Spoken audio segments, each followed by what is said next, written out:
so the question is, are there hecklers in China, and what are my experiences with the hecklers? So, as a general rule, Chinese audiences are much more polite, I would say. But it's kind of a more disengaged polite. I think that you will occasionally have hecklers, but very rarely.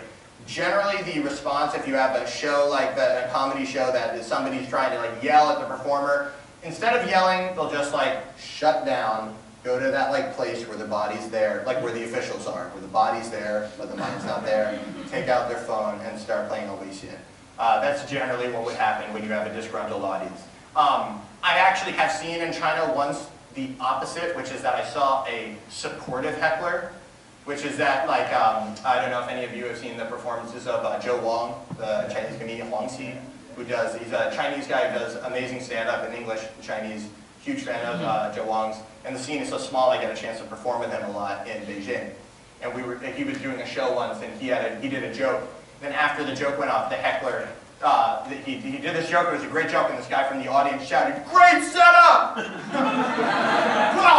I was like, I've never heard something like that.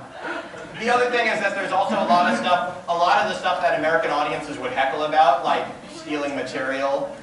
There are different contexts in China about what counts as stealing material. So a lot of times people will recycle material from the internet. But when the best comedians on TV are recycling material from the internet, no one is going to yell at somebody in a club with 25 people for recycling material off the internet. The audience isn't necessarily going to like it, but they're not going to like yell. So that's basically the state of heckling there. So it's a lot safer. You're never going to get booed off stage.